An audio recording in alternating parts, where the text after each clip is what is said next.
नमस्कार आप सभी को। क्लास 10th और 12th की सीबीएसई बोर्ड की इस सीरीज में आपका स्वागत है। आज हमारा जो टॉपिक है क्लास 10th का वो है अरिथमेटिक प्रोग्रेशन, एपी जिसे हम कहते हैं।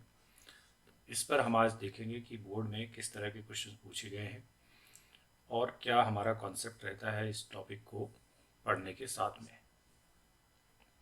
तो हम चूँकि फ्रिक्वेंटली आस्क्ड क्वेश्चंस की सीरीज़ कर रहे हैं और बहुत सारे जो टॉपिक्स हैं क्लास 10th और 12th की, उनमें अब तक जो बोर्ड में क्वेश्चंस पूछे गए हैं वो और जो अभी पूछे जा सकते हैं उस तरह के क्वेश्चंस को हम लोग डिस्कस कर रहे हैं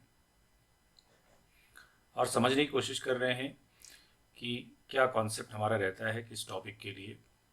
तो हम आज जो क्वेश्चन ले रहे हैं वो अरिथमेटिक प्रोग्रेशन से है। तो आइए देखते हैं कि अरिथमेटिक प्रोग्रेशन में हमें किस तरह के क्वेश्चन बोर्ड में पूछे गए हैं और कैसे हम उनको सॉल्व करेंगे, क्या कॉन्सेप्ट है उसके पीछे। तो बढ़ते हैं हम सीधे क्वेश्चन पर। आज के लिए हमारा जो क्वेश्चन है, पहला क्वेश्चन हम देखते हैं। आज का हमारा जो पहला क्वेश्चन है, आप देख पा रहे हैं ये 5 मार्क्स में पूछा गया है बोर्ड एग्जाम में क्वेश्चन। तो ये क्वेश्चन आप समझेंगे और इसको डिस्कस हम लोग करेंगे। तो जो कि क्लास 10th में एपी में आपको पहले क्या समझ लेना है कि एपी अरिथमेटिक प्रोग्रेशन है, यानी जिसमें एक फर्स्ट टर्म होती है और एक कॉमन डिफरेंस होता है। कॉमन डिफरेंस जो है वो सेकेंड टर्म कंजिक्यूटिव टर्म्स का डिफरेंस होता है, मतलब second term minus first term करें या third term minus second term करें या फिर fourth term minus third term करें या फिर ए एन nth टर्म माइनस उससे ठीक पहले वाली टर्म करें। तो ये सारी जो वैल्यूज़ हैं डी होती हैं। इसके अलावा आपको ये जानना है कि A N nth term of A P जो है वो A plus N minus one into D होता है। ये nth टर्म का फॉर्मूला है। S N sum of N terms का फॉर्मूला होता है जो कि होता है n by two A plus N minus one into D. या अगर आपको लास्ट टर्म और फर्स्ट टर्म पता है तो आप सीधा सीधा n by two A plus A N B लिख सकते हैं। तो ये बेसिक आपकी नॉलेज है जो आपको यूज करनी है इस टॉपिक के क्वेश्चंस में। फर्स्ट टर्म कॉमन डिफरेंस, इसी से आपकी एपी बनेगी। अब हम आपका क्वेश्चन, आज का क्वेश्चन देखते हैं कि आज आपके लिए क्या क्वेश्चन हमारे पास है।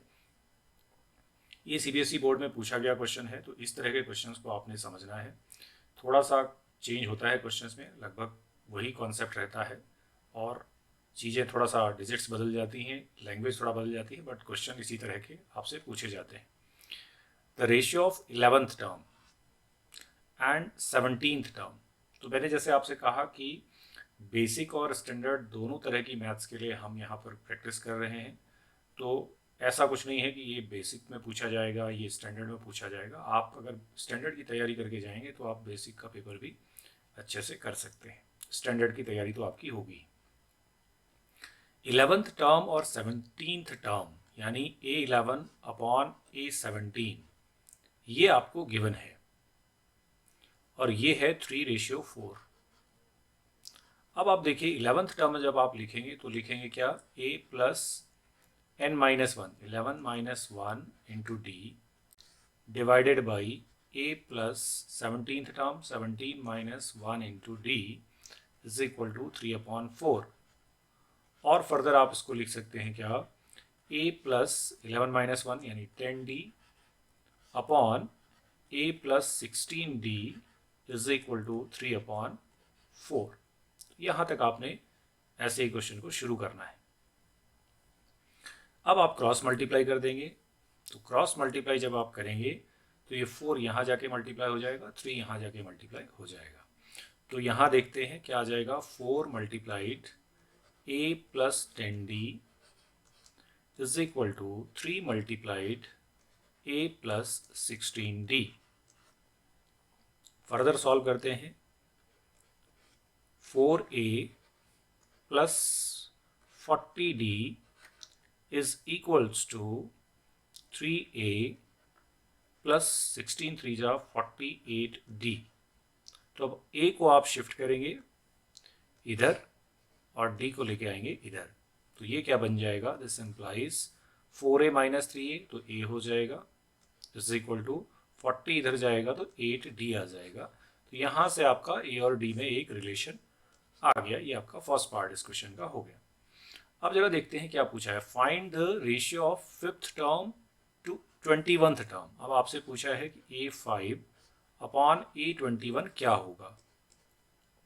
a5 का मतलब है a प्लस 5 माइनस 1 यानी 4d, और a21 का मतलब है a प्लस 20d। अब जब a की जगह आप वैल्यू डाल देंगे तो ये हो जाएगा 8d plus 4d divided by 8d plus 20d। तो 8 और 4 ये हो गए 12d डिवाइडेड बाई ये हो गया 28d। तो d आपका कैंसिल हो जाएगा। 4 से आप काट सकते हैं, 4 3 जा एंड 4 7 जा, so your answer is 3/7। So you can write a5 ratio a21 is equal to 3:7। तो ये आपका फर्स्ट पार्ट का आंसर हो गया इस क्वेश्चन में। Also find the ratio of sum of first 5 terms and that of 21 term. ये तो हमने टर्म्स का रेशियो किया, अब सम का भी आप रेशियो आपसे पूछ रहा है, तो सम का रेशियो भी कर लेते हैं। तो आपसे पूछ रहा है S5 अपॉन S21, ये सेकंड पार्ट के क्वेश्चन में पूछ रहा है। तो S5 के लिए फॉर्मूला लगाएंगे n/2 यानी 5/2 2a plus 5 minus 1 that is 4 into D upon यहाँ 21 पे लगाएंगे तो 21/2 n/2 2a plus n minus 1 21 minus 1 that is 20d। Further simplify करें इसको तो यहाँ से आप अंदर से 2 कॉमन ले लेंगे तो ये हो जाएगा 5/2 ब्रैकेट, और यहाँ से 2 कॉमन ले लिया तो बचा आपके पास अंदर a प्लस 2d। ठीक है, यहाँ से 2 कॉमन है, यहाँ से 2 कॉमन है तो a प्लस 2d बचा, अपॉन यहाँ 21/2 है, यहाँ भी आप 2 कॉमन ले लीजिए तो आपके पास बचेगा a प्लस 10d। यहाँ तक हो गया। इसके बाद देखिए ये आपका 2 कैंसिल यहाँ हो जाएगा, ये यहाँ हो जाएगा, तो अब आपके पास जो बचेगा वो क्या होगा 5/21 इंटू ए की जगह फिर से वैल्यू डालेंगे जो कि 8d है, तो 8d plus 2d divided by 8d plus 10d। तो देखें इसको सॉल्व कर लेते हैं। तो ये हो गया 5/21 मल्टीप्लाइड, ये आपका 10d बच गया और ये आपका 18d यहाँ पर आ गया। अब आपका इसमें d फिर से कैंसिल आउट हो गया, और अब आप देख लें इसको सिंप्लीफाई कर लें, ये आ गया 5 इंटू 10 डिवाइडेड बाई 21 इंटू 18। तो इसको हम थोड़ा सिंप्लीफाई कर सकते हैं, तो हम 2 5 जा इधर कर सकते हैं, 2 9 जा इधर कर सकते हैं। ठीक है, तो ये हमारे पास आ जाएगा 25 अपॉन इतना ही हो रहा है, और नीचे हम इसको मल्टीप्लाई कर देते हैं, 9 1 जा 9 एंड 9 2 जा 18। तो ये S5 यानी फिफ्थ टर्म, तो n/2 2a plus n minus 1 into D, तो आपने 4d किया। ऐसे ही आपने 21 लिया तो 21/2 2a प्लस 21 माइनस 1d किया। यहाँ आपने 2 कॉमन ले लिया तो a प्लस 2d आपके पास अंदर बचा, ये 2 इससे कैंसिल हो गया। इसी तरह से आपने यहाँ पे ये 2 कॉमन लिया तो a प्लस 10d बचा, और a की वैल्यू आपके पास ऑलरेडी 8d है, तो ये आपका फाइनली रेशियो इस तरह से आ गया, जो कि रेशियो ऑफ, देखिए ratio of sum of first 5 terms to that of 21 terms. तो यहाँ पे आपके पास जो वैल्यू आ गई है वो आ गई है S5 ratio S21 is equal to 25 ratio 189। तो ये आपके पास फाइनली आंसर हो गया। तो ये आपका इस तरह से एक क्वेश्चन हमने कंप्लीट किया। अब हम मूव करते हैं नेक्स्ट क्वेश्चन पर, देखते हैं दूसरा क्वेश्चन हम क्या लेते हैं आज। तो दूसरा क्वेश्चन लेते हैं, नेक्स्ट क्वेश्चन है हमारे पास, ये हमारे पास नेक्स्ट क्वेश्चन है, इसको देख लेते हैं। ये देखिए, दिस इज सेकेंड क्वेश्चन। तो आज के लिए दूसरा क्वेश्चन हमारा है 250 logs are stacked in the following manner. तो ये एक एग्जाम्पल इस तरह से दिया हुआ है, 22 लॉक्स इन द बॉटम, यानी सबसे पहली टर्म आपके पास 22 है बॉटम रो पे, फिर उसके बाद नेक्स्ट रो 21, यानी 21 लॉग्स हैं उसमें। ये लॉग्स हैं जो आपके पीसेस हैं, इनको ही लॉग्स यहाँ पे बोला गया। देन 20 एंड देन 19 होगा एंड सो ऑन। इस तरह से तो ये एपी बन गई, एन एपी।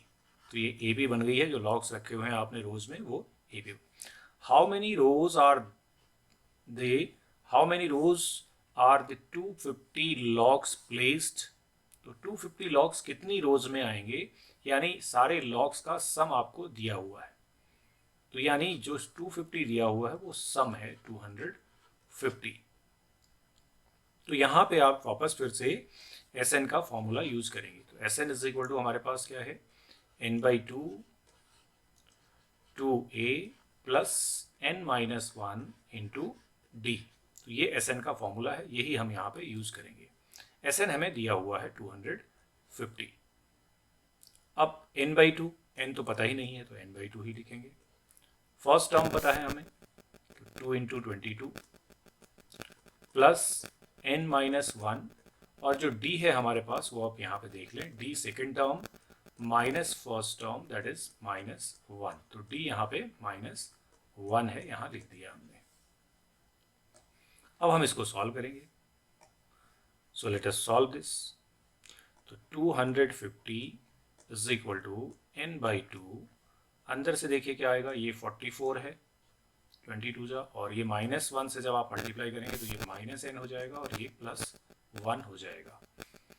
इस 2 को आप यहाँ ले जाइए तो ये 500 हो गया, इज इक्वल टू इस n को आप मल्टीप्लाई कर लें तो 44n तो ये है, 45n इनफेक्ट हो जाएगा, 44 और 1 है तो 45 आपके पास n हो जाएगा। तो हम इसको 45 ही लिख लेते हैं, 45n, और आपने n से इस -n को ही मल्टीप्लाई किया तो ये -n² हो। अब आप देख रहे हैं, आप एक क्वाड्रेटिक इक्वेशन आपको मिलने वाली है, जो हो जाएगी n² इधर -45n एंड +500, सब हमने लेफ्ट साइड शिफ्ट कर दिया है, इज इक्वल टू 0। अब हम 500 के फैक्टर्स करेंगे जिससे हमें 45 मिल जाए। तो ये तो आप आसानी से कर सकते हैं, 500 के फैक्टर्स करिए। मैं आपको बता दूं कि अगर आप 20 और 25 मल्टीप्लाई करेंगे तो आपको 500 मिलेगा और सम आपको 45 मिल जाएगा। तो ये आप फैक्टराइजेशन करके चेक कर सकते हैं। तो यहाँ पे हम वैल्यू डाल लेते हैं, तो n² -25n -20n plus 500 is equal to 0। n common लिया, n-25, -20 कॉमन लिया, n-25 is equal to 0। Then further दो फैक्टर्स आ गए, n-25 एंड n-20। तो दो वैल्यूज n की मिलेंगी, एक तो n25 है और एक n जो है वो 20 है। अब कौन सी वैल्यू हमारे पास होनी चाहिए, सही होनी चाहिए, वो हम चेक करेंगे। कैसे चेक करेंगे कि हमारे पास 250 लॉग्स हैं, ये हमें पता है,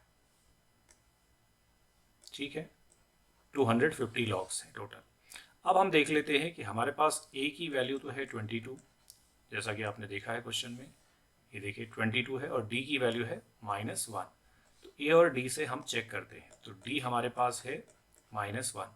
तो अगर n 25 है तो 25th टर्म क्या होना चाहिए, ज़रा देखते हैं, a प्लस 24d होना चाहिए। a है 22 प्लस, अगर 24 को आप -1 से मल्टीप्लाई करेंगे तो ये 22 माइनस 24 जो कि -2 हो जाएगा। मतलब ये पॉसिबल नहीं है क्योंकि -2 तो होंगे नहीं लॉग्स, कुछ न कुछ नंबर होंगे, 0 से कम नहीं हो सकते। सो यहाँ पे हमें लिखना है n is equal to 25 not possible. इसलिए आपकी जो नंबर ऑफ रोज हो जाएंगी वो 20 हो जाएंगी। तो नंबर ऑफ रोज आप यहाँ पे लिख सकते हैं, जब पहला वाला नहीं है तो फिर दूसरी वैल्यू होगी तो नंबर ऑफ रोज आपसे पूछी थी, दैट इज 20। ठीक है, एक पार्ट तो आपका इस क्वेश्चन का ये हो गया कि ये देखिए हाउ मैनी रोज, तो यहाँ पे आपसे हाउ मैनी रोज कहा है, तो रोज आ गई हैं 20, logs are placed, and how many logs are there in the top row, यानी जो लास्ट रो है उसमें कितने हैं, यानी जो 20th रो है उसमें कितने हैं, तो वो हम निकाल लेते हैं A20। तो इसके बाद हम A20 निकालेंगे जो कि होगा A प्लस 19D। तो A हमारे पास है 22 प्लस 19 इंटू डी है -1, तो ये आपके पास आ गया 22 माइनस 19 दैट इज 3। तो number of logs in first row, number of logs in this first row, तो फर्स्ट रो में ऐसे बोल रहा हूँ टॉप है, यानी 20th आपकी ये रो है, नीचे से आप काउंट कर रहे हैं। इन 20th रो यानी टॉप रो जिसे आप कह सकते हैं, 20th row is equal to 3। तो ये दूसरे पार्ट का आंसर हो गया। इस तरह से ये क्वेश्चन बोर्ड में 5 मार्क्स में पूछा गया है।